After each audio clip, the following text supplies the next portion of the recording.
नारायणं नमस्कृतं नरं चैव नरोत्तमं देवीं सरस्वतीं व्यासं ततो जयमुदीरयेत्। स्वागत है सभी दर्शक साथियों का, सभी भक्तगणों का आपके अपने YouTube चैनल रामकृष्ण जी शिवम स्टूडियो में। मैं रामकृष्ण शास्त्री आगरा से आप लोगों के बीच में धार्मिक कथा, व्रत कथा एवं अन्य जानकारी एवं मासिक कथाएं यानी महीने की कथाएं लेकर के आता रहता हूँ। कोई न कोई नए कथा पुराणों से आपको श्रवण कराते रहते हैं और आशा करते हैं आप सभी स्वस्थ होंगे और माँ भगवती लक्ष्मी की कृपा आपके ऊपर हमेशा हमेशा बरसती रहेगी और आपकी मनोकामना पूर्ण होती रहेंगी और आप धर्म की तरफ आगे बढ़ते रहेंगे। चलिए आज बात करते हैं वैशाख मास की 10वें अध्याय की कथा। अध्याय 10। ये प्रसंग बहुत ही महत्वपूर्ण है और ये प्रसंग पद्म पुराण से लिया गया है।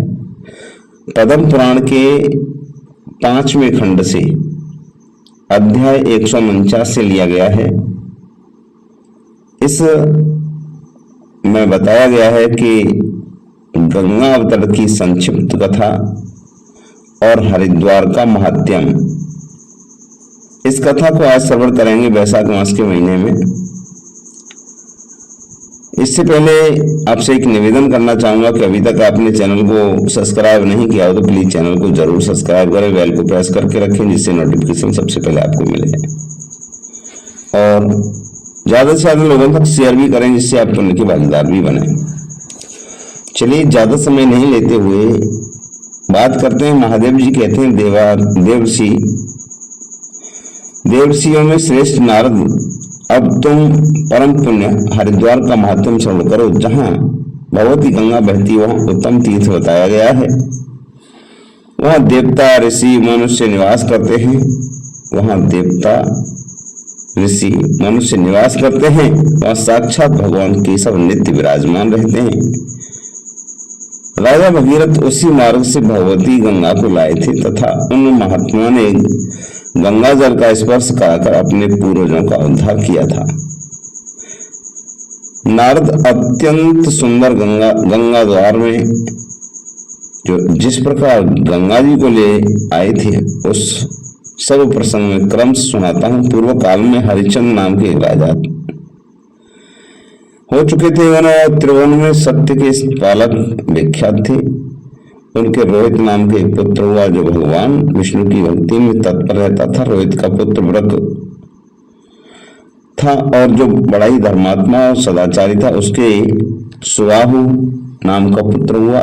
सुबाहु से गर नामक पुत्र की उत्पत्ति हुई। एक समय गर की कालयुग से दुखी होना पड़ा और अनेक राजाओं ने चढ़ाई करके उनको अपने देश के अधीन कर लिया था। गर कुटुंब को साथ लेकर के भृगुनंदन और वर्ग के आश्रम में चले गए और वह ने कृपा पूर्वक वहां उनकी रक्षा की। वहीं उनके सगर नाम का पुत्र का जन्म हुआ। महात्मा भार्गव से रक्षित होकर के वह उसी आश्रम पर बढ़ने लगे और मुनि ने उनके साथ यज्ञ आदि तथा क्षत्रोचित संस्कार कराए। अस्त्र वेद विद्याओं का भी उनको अभ्यास कराया। तदनंतर महातपस्वी राजा सगर ने और वह मुनि से आग्नि शास्त्र प्राप्त किया और समूची पृथ्वी पर भ्रमण करके अपने शत्रु तालजंग, हाय सक तथा पारदवंशियों का वध कर डाला। इस प्रकार सबको जीतकर उन्होंने धर्म संचय करना आरंभ किया। राजा ने अश्व यज्ञ का अनुष्ठान करने के लिए अश्व घोड़ा छोड़ दिया और वह अश्व पूर्व दक्षिण समुद्र के तट पर हर लिया गया और पृथ्वी के भीतर पहुंचा दिया गया।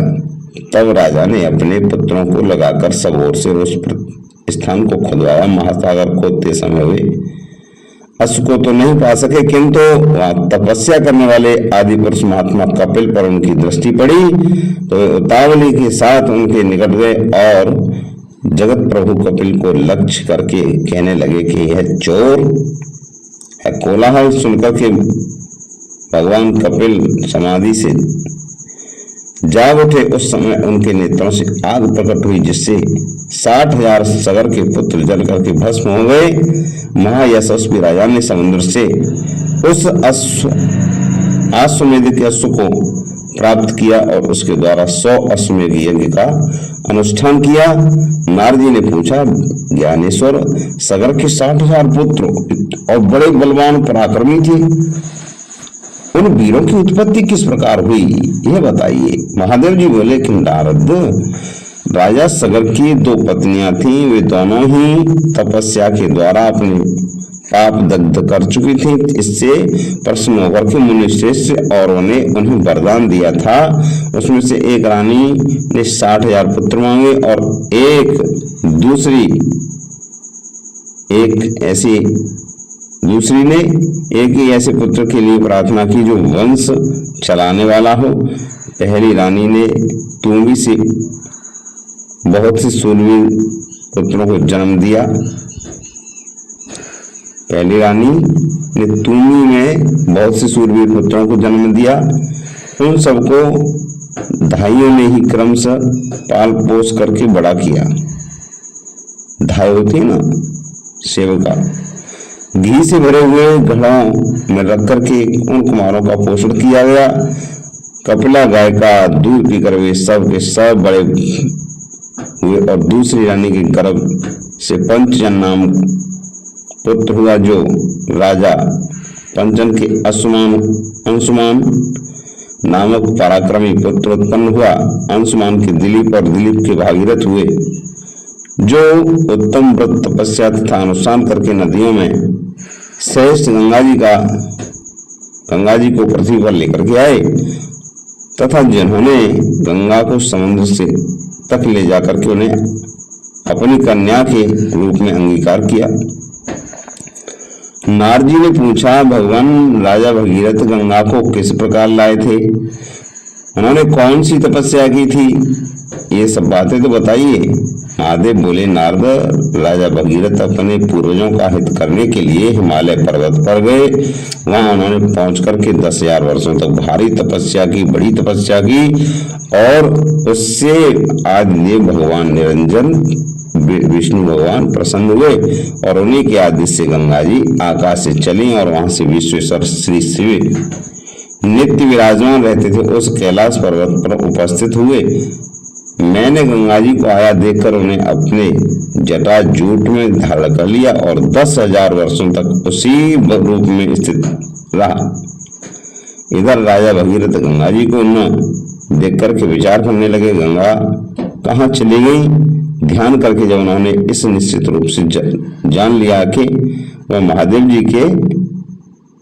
जी ने ग्रहण कर लिया है, तब वे कैलाश पर्वत पर गए और मुनि से वहां पहुंच करके तीव्र तपस्या करने लगे। उसके आराधना करने पर मैंने अपने मस्तक से एक बाल उखाड़ा और उसी के साथ त्रिपथ गंगा जी को उन्हें अर्पण कर दिया। गंगा को लेकर के वे पाताल में जहां उनके पूर्वज भस्म हुए थे गए, वहां तक गए। उस समय भगवान विष्णु के चरणों से प्रकट हुई। गंगा जब हरिद्वार में आई तब वे देवताओं के लिए भी दुर्लभ श्रेष्ठ तीर्थ बन गया। जो मनुष्य उस तीर्थ में स्नान और विशेष रूप से श्री हरि का दर्शन करके उनकी परिक्रमा करते हुए दुख के भागी नहीं होते, ब्रह्म हत्या आदि पापों की अनेक राशियों ही क्यों न हो, वे सब सर्वदा श्री हरि के दर्शन मात्र से नष्ट हो जाती हैं। और एक समय में भी हरिद्वार में श्री हरि के स्थान पर गया था। उस समय उस तीर्थ के प्रभाव से मैं विष्णु स्वरूप हो गया था। सभी मनुष्य वहां श्री हरि का दर्शन करने मात्र से वैकुंठ लोक को प्राप्त होते हैं। परम सुंदर हरिद्वार तीर्थ मेरी दृष्टि में सबसे अधिक महत्वशाली है।